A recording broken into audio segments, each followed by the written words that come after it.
Saseni team safeguarding. I pray you guys are good. Mnaendelea salama, mko fresh. Safeguarding officer Jeff. Siku ya leo nimekuwa tuna an issue ambayo imeweza kunisumbua kiasi. And I just wanted to check.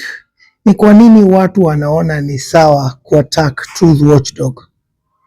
I don't think it's right. And it's necessary, of course, Equity iweze kuangazwa so that these goons ambayo waliweza kumattack wakuwe apprehended and they should be charged. Literally they are supposed to be washikwe, they be arraigned in court, wakuwe charged. Na kwa sababu inaonekana from what Truth Watchdog alisema OB iliweza kuandikwa somebody wanted to attempt murder kwake, wakuwe put in jail.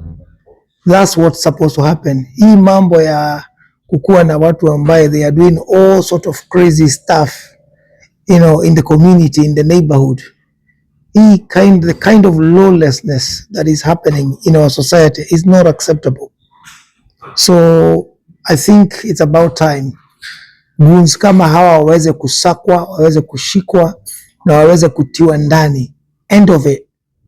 You know, if we don't send a very strong clear message kwa thugs kama hawa, you know, society itaenda kuwa rotten, and we cannot bring up children and young people in such a society. Community kama hizi cannot thrive. We cannot have a future ile ambayo itakuwa inalea watoto ambaye wanaona such things. We have to be very clear about, you know, expectations ndani ya community. Standard must be set clear.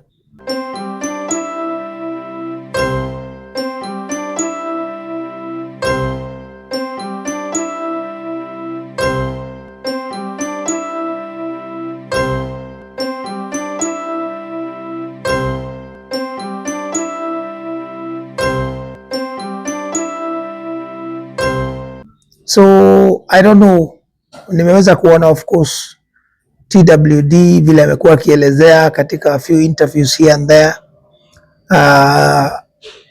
I follow him, so I was able to see hata katika hiyo live video yake wakati alikuwa amepigwa na bleed. Of course the video iko kwa mtandao, kama hujaona unaweza kwenda uione.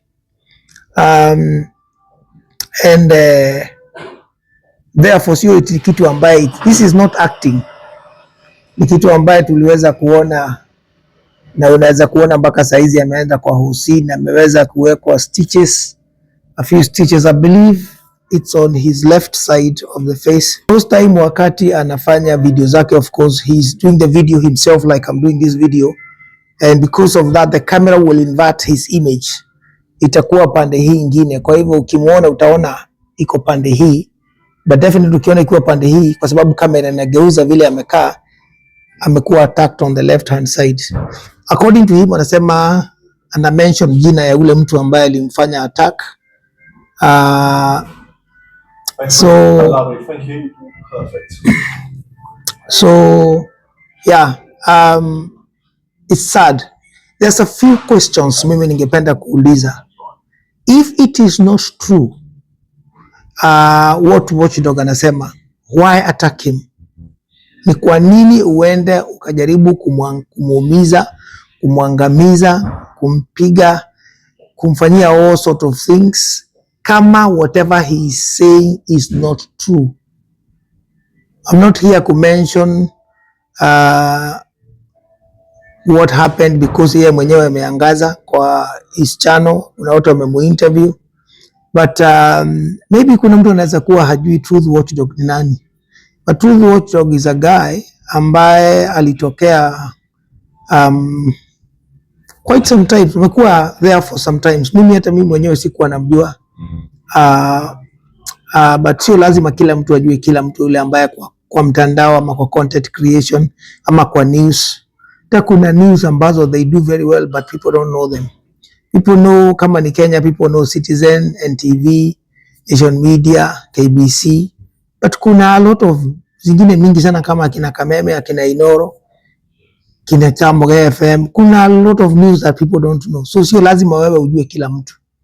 But anyway, so mimi sikuwa najua Truth Watchdog ni nani, and nilikuja kujua baadaye that he had a big YouTube channel that apparently iliweza kufungwa for some whatever reason, and then he started a new one, and wakati alianzia, that is when I got to know him. Lakini wakati alianzia, he started differently, na akaanza kufanya hizi expose. So and when he started doing his expose, that is when I got to know him. Hata mimi mwenyewe alinifanya video zangu akasema nini, but nilikuja ku understand alikuwa amefanya hivyo kwa nini. Sababu mwenyewe nilifanya video yake nikataka kuuliza yeye ni nani na kama vile anafanya ni ukweli na nini na nini. So of course he reacted to my video and he did. But he's actually a guy that I like because he stands in for the community. Ni kwa nini mimi napenda Truth Watchdog? Mimi my role kama a senior safeguarding officer, kazi yangu ni kusaidia familia. I try to help families as much as I can, but I'm a senior safeguarding officer. I work with children. I help families to understand dynamics about keeping children safe from suffering any sort of harm whatsoever. So na ndani ya kuangalia watoto, of course, watoto hulelewa ndani ya familia. There's no children that are brought up in isolation. Hata kama mtoto analelewa ndani ya children's home, ama ndani ya foster home, ama ndani ya care home, ndani ya respite, whatever it is that you mentioned, where children are supported to thrive, to become independent individuals in the future, that place is not in isolation. Kuna adults ambayo wako hapo.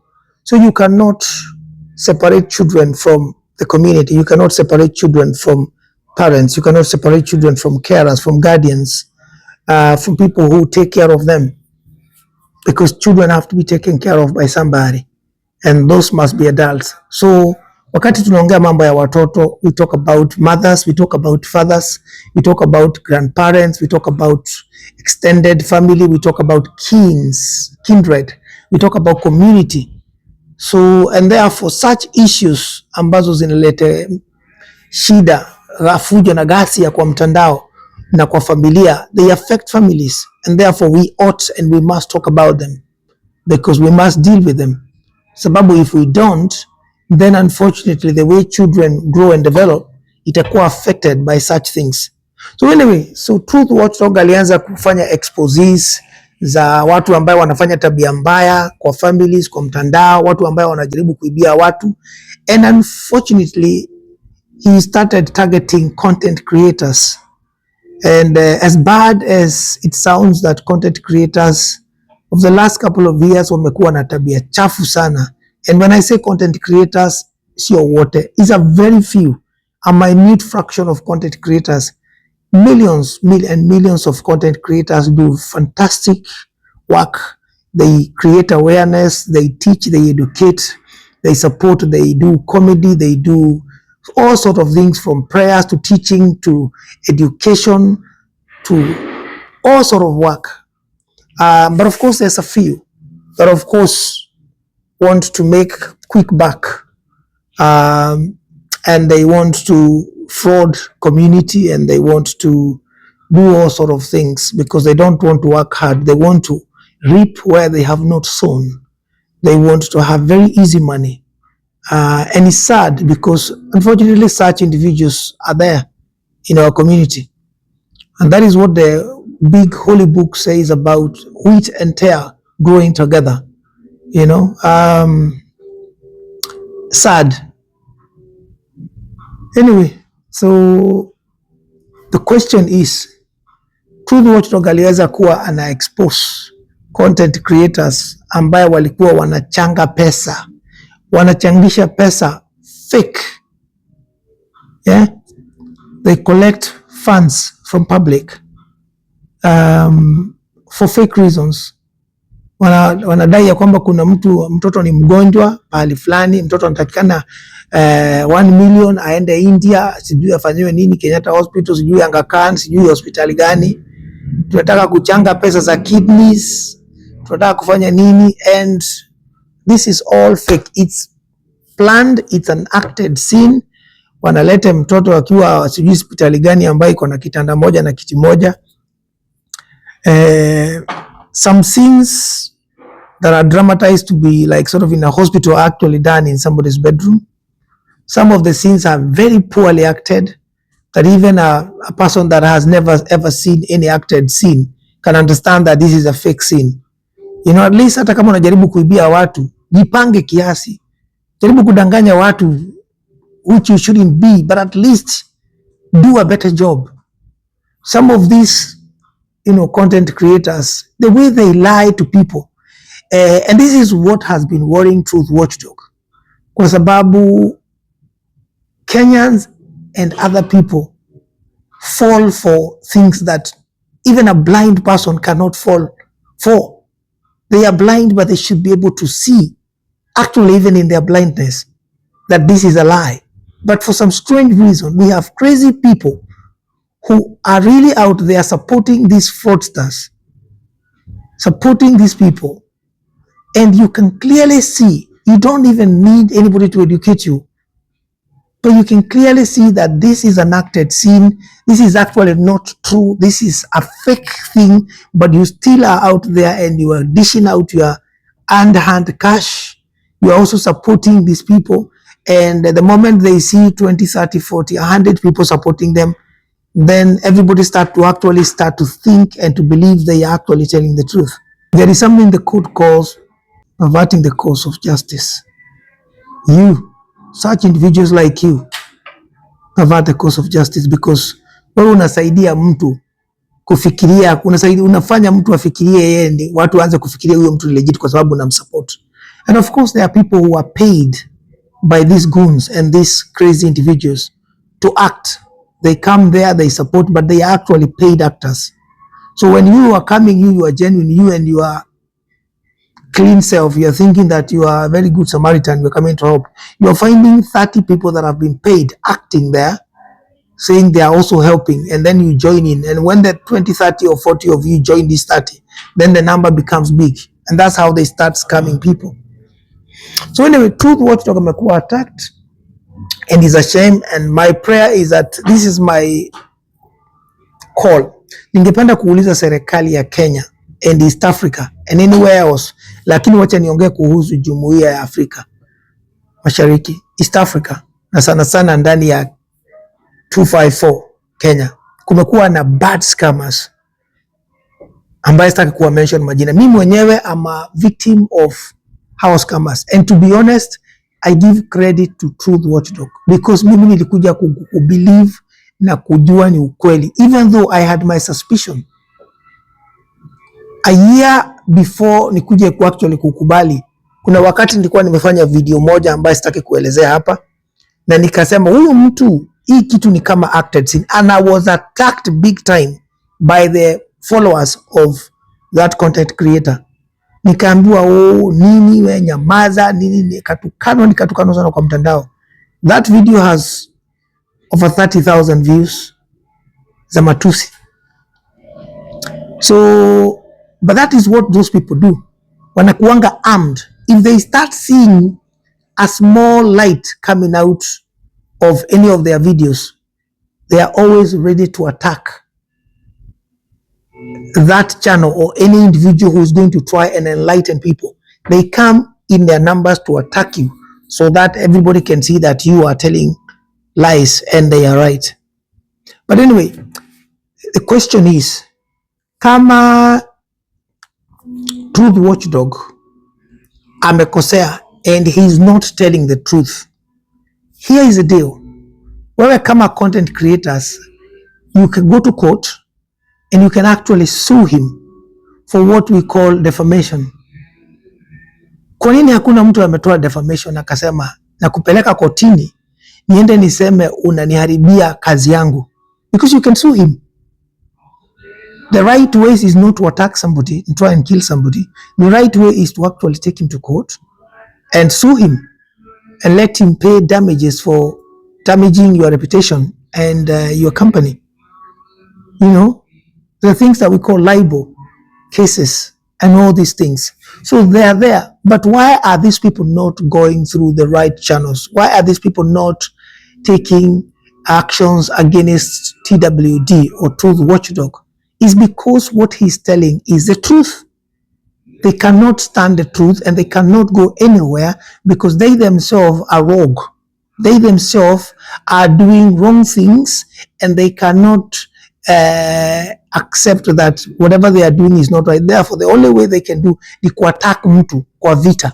Wajaribu kukusilence by attacking you. Unaona? So it's a sad situation. It's a sad thing. And unfortunately, we've had wakati watu mtu ameenda ukakuta mtu amekufa kwa sababu amekuwa attacked.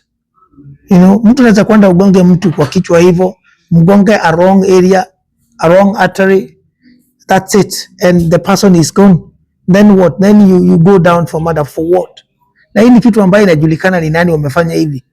So it's really a shame, and my prayer is that kuna kitu TWD amesema kama kuna mtu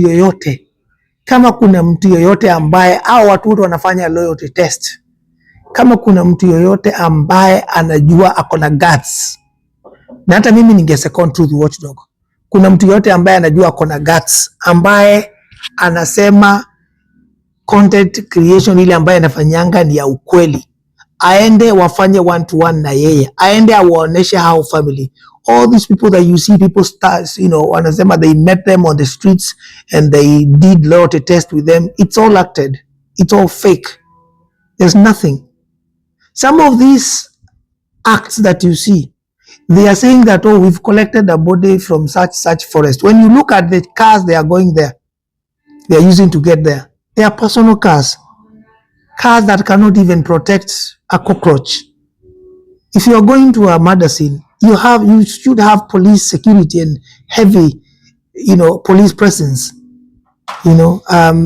How comes a content creator, the one that is supposed to be like me now, all of a sudden I changed from being a content creator and I become a police officer and I started arresting people? Some of this acting, honestly, Kenyans, just have one brain. Honestly, you don't even need to have 5 brains. Have one brain, just one is enough for you to know that hii ni fake, hii ni kitu ambaye haifai, hii ni kitu ambaye hufai kudanganywa, na wewe mwenyewe unaenda unatoa pesa zako. Alafu Truth Watchdog na watu wengine wakikuja hapo wakikwambia hii kitu unadanganywa, pesa zako patia wakongwe, patia watu ambaye wako na ugonjwa kwa hospitali, unaleta fujo na ghasia, unatukanana. Sasa hizi ukienda kwa Truth Watchdog kwa hizo video zake, you are going to find that kuna watu wanapiga kelele, wanamtukana, wanasema we Truth Watchdog, do your own work, stop, wachana na sijui huyu, wachana na huyu. Listen, the sad part of life is that unfortunately kuna watu ambaye hata ukijaribu kufanya nini huwezi kuwasaidia. Lakini guys, mimi nawaambia, mimi I was there. Mimi I used to changa. Mimi I used to give dollars. I used to give sterling pounds. I used to give Kenyan shillings. Mimi and sifichi na siwangi na uoga ya kusema, mimi I was one of the people that was scammed. I gave him money for fake kidnappings. I gave him money for all sorts of things. Tulikuwa tunatoa pesa za DNA za uongo, eti huyu mtoto ni wa mtu fulani ama ni wa mtu fulani. There was no such thing as a DNA that was done. It was all acting. Those actors that used to act have since then come out. They've spoken. They've done all sort of things. I have and to be honest, because this is not kitu ambaye hapa kuna mtu mimi naenda kuongea kuhusu mambo ya YouTube yake, but if I should mention wala watu ambaye mimi nimefanya na wao kazi, nimefanya kazi na, because sisi ndani ya team safeguarding we can use anything. In safeguarding we use everything. We can use a photograph, we can use a scene, we can use recorded materials, we can use live videos, we can use a magazine, a book, we can use individuals, we can use literally audios, anything to teach people about how to keep children safe from suffering harm. So we don't have to use a dramatic, we can literally anything. So for me to say I worked with content creators, whether they are using recorded materials or fake scenes, is not a problem, because as a safeguarding officer, I can literally use anything to teach family about how to keep their children safe from suffering any sort of harm, right? So I don't have to use a movie. I can use a dramatized scene. I can use a fake whatever thing, as long as I'm passing the message through to families, to parents, to even children or young people themselves, that please don't do this, don't do this. Look at this scene here. Assume this clip is true. Assume this is right. But I want you to look at that scenario and understand that if you do ABCD, you might find yourself in some problems. So please avoid doing ABCD. Please follow this route and you will be safe.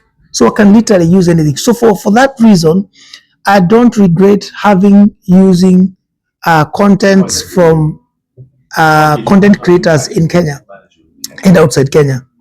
And some of these are the ones that, of course, have come to be known that they were scammers. I have used 1, 2, 3, 4, 5, 6, 7. I've used 7 of the known content creators in the 254 that do what we call loyalty test. The big ones, the ones with over hundreds of thousands of subscribers. I've used them, and I've contributed money to them when they were doing their fake videos of kidnapping, or pregnancy, or sick, or we've got head tumor, or we've got somebody's fallen from the ground, from the floor, from whatever, Gorofa. Oh, this person has been kidnapped, this mtoto has been kidnapped, this DCI has been done this. But tafadhalini, familia, I would just like to educate you. Please listen. I know you have money, and I know it's your money, and I know we shouldn't be bothered, but it is important because there is an individual out there that actually does not know that what these loyalty test people do, it's acted. Like what Truth Watchdog has been saying, it's 100% acting. Hapo hakuna ukweli uko hapo, na kama kuna ukweli uko hapo, wewe kwenda uangalie vizuri. Unakuta unaanza kusikia eti bibi ya DCI sijui amefanywa nini, bibi ya huyu polisi amefanywa nini. They just try to get a caption of a very captivating story that is going to lure you from coming. I was there, but luckily for me, at least the videos. But you know, the honest truth is that even me before, I actually used to believe that actually all these loyalty tests were true. I actually used to believe they were true, until actually Truth Watchdog opened these things, and my suspicion that I used to have back in the day actually manifested that indeed these are actually fake scripted things. And when you put 2 plus 2 together, you actually realize that their scripting were poor. You know, some of them you don't even have to look far to know that they haven't even got. It's not they can't be actors. Their scripting and their acting skills is below par. But it is a 254, and anything goes. And so for families or for people who do not know that all these loyalty tests, all of them, there's none one that is that tells the truth. There's no loyalty test that is truthful.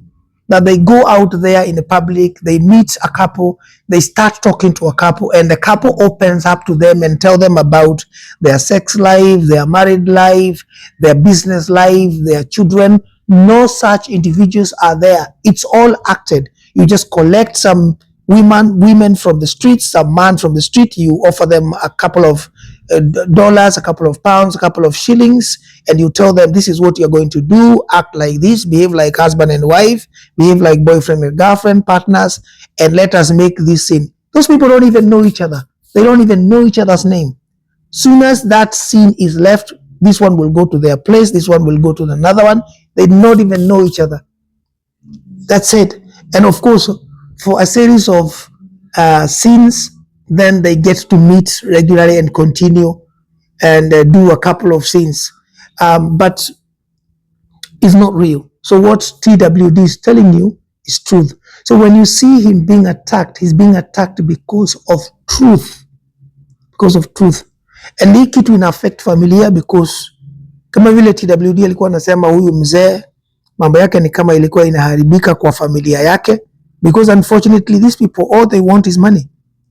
All they want is what we call views ndani ya YouTube, because views are converted into shillings. And views are converted into dollars, into dinaris, into rupees, depending on wherever a viewer is watching from around the world. So all they want is this, raking in all these views and bringing in this money. They don't care about you, about your family. If whatever content they are asking you to do is gonna break your marriage, they don't care if it's gonna break your relationship, if it's gonna bring some problems between you and your children or your grandchildren. They don't care about any of that. All they care is they are paying you 50 quid to do this sin, and they don't care about the repercussions of what that sin is going to cause into your family. Because that is what you need to get into your mind, people. And please listen when we tell you, because we are not telling you because we read it from somewhere. I'm telling you, I was a victim. Look at me when I'm speaking to you. I'm telling you, I was a victim. I'm telling you out of experience that I lost sterling pounds. This is not shillings. I lost a lot of money giving to these people, thinking that their wives are kidnapped, their children are kidnapped. Oh, they want to find DNA between this person and this person, who is the father of this child. But it was all fake. All fake. We've helped a lot. But it is about time people get to understand that this is all acted. It's not different from what you see in Hollywood. It's not different from what you see in Nollywood, from Bollywood. But you know what? The Bollywood and Nollywood at least is properly acted. You may not even notice the difference between the truth and the acting. These ones is crazy acting that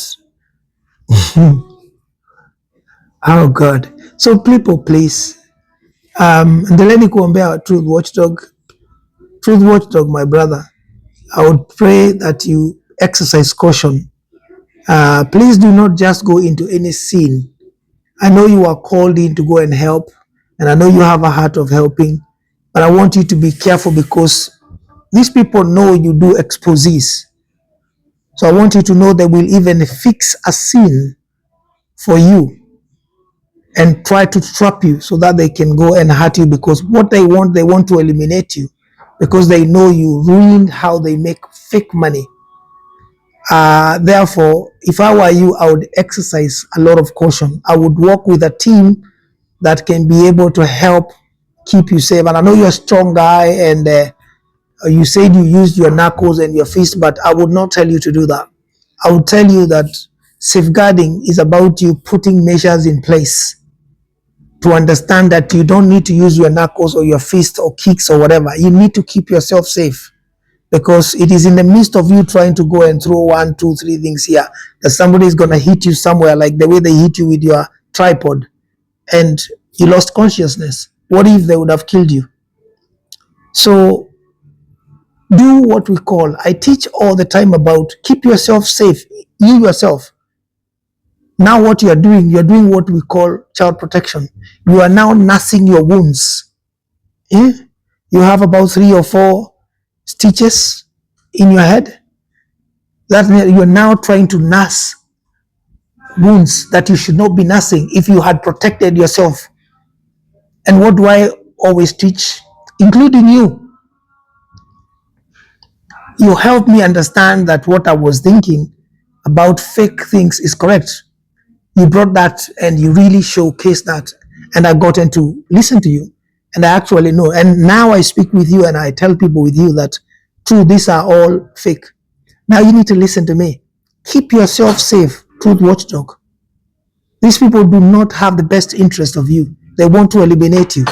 They know what you do, and they exactly are not planning anything good for you. If they get an opportunity to take you out, they will take you out. So please keep yourself safe. Do not work with fists, knuckles, kicks, whatever. No, no, no, no, no. Safeguard yourself. Listen from a senior safeguarding officer. Safeguard yourself.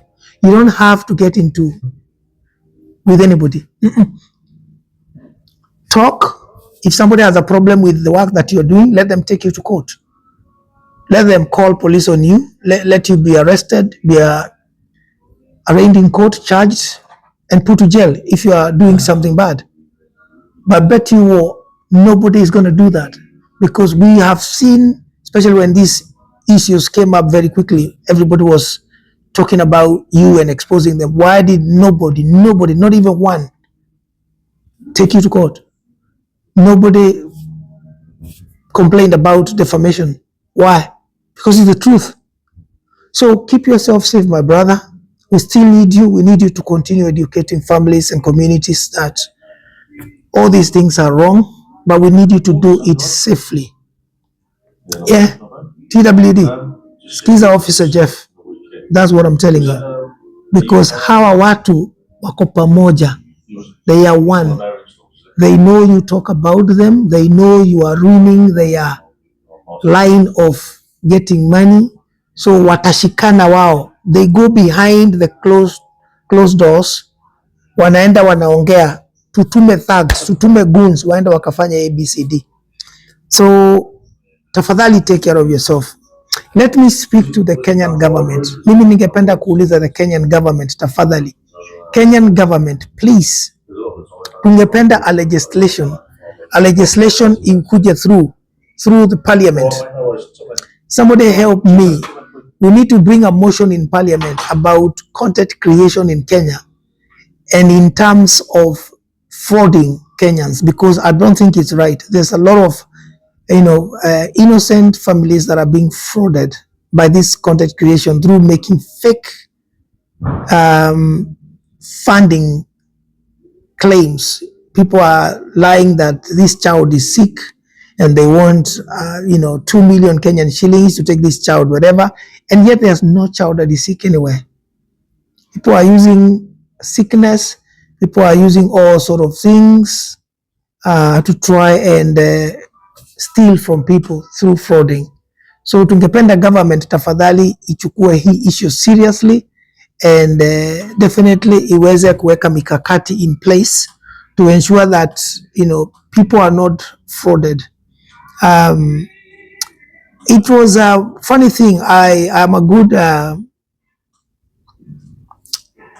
follower of David Wafula, political analyst.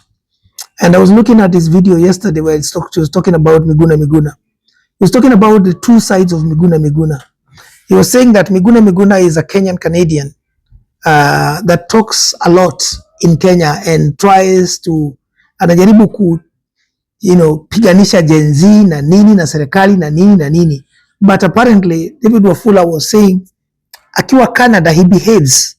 He doesn't talk anything bad about children.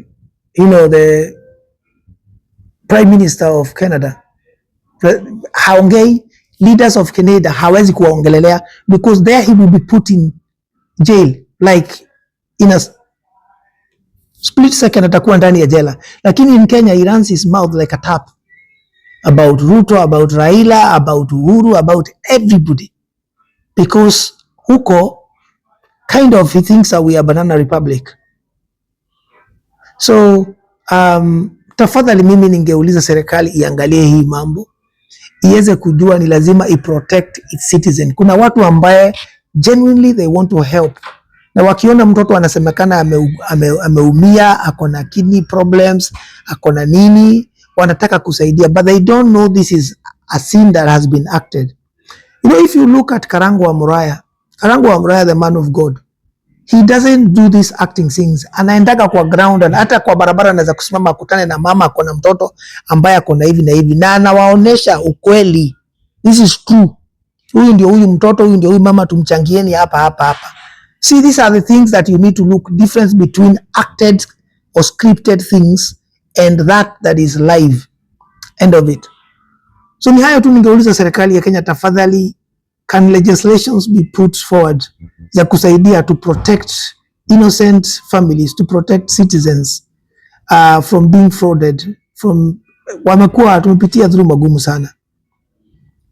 So ili watu waache kukuwa naiba. Apart from that, TWD, we wish you a quick recovery. No stopping. Endelea kuongea.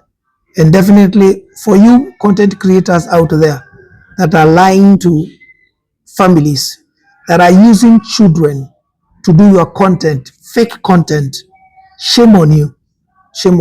You can do better. Surely there's a lot of content that you can do that does not involve children. Children are innocent beings. When we start asking them to think or talk or to dramatize wrong things, it's the wrong thing. We are starting to set them on the wrong side of the law, or not only of the law, the wrong side of their growth and development. So tafadhalini, let us think right, let us do the right thing and keep our community safe. Ni hayo tu watu wangu for now. Asanteni sana for watching this video. Please share this video. Let this video ifikie a lot of families. Watu waende ku understand kuna a lot of loyalty tests ambazo they are fake. All of them are fake. Loyalty test hakuna ya ukweli. That's the truth. Mimi hapo, na kama kuna mtu ako na problem na hivyo, hata mimi mwenyewe akuja ani challenge aniambie, mimi nafanyanga za ukweli. And let me be on the ground also. Let me talk to that person aniambie ni nani. Aniletee hawa watu mimi niwafanyie interview ama niongee na wao. Ama kama kuna mtu anasema mimi ni ano, sija mention mtu yote hapa, but kama kuna mtu anafikiria yeye ako na guts pia, anikuja aniambie ukweli ya kwamba yeye lote test zake ni za ukweli. It's a lie 100%. Hakuna ni kitu ambaye is dramatized, ni kitu ambaye sio ya ukweli, and that's the end of it. Anyway, watu wangu ni hayo tu. Please msahau kutia subscription. We are on the road to 20k strong safeguarding family duniani. This is what we do. We support families, we stand with families to make sure wako sawa na watoto wanalelewa vizuri. Ni hayo tu guys, I'll see you in my next one. Shalom. Wednesday, Thursday, Wednesday, Friday is 8 to 5, Saturday, Sunday.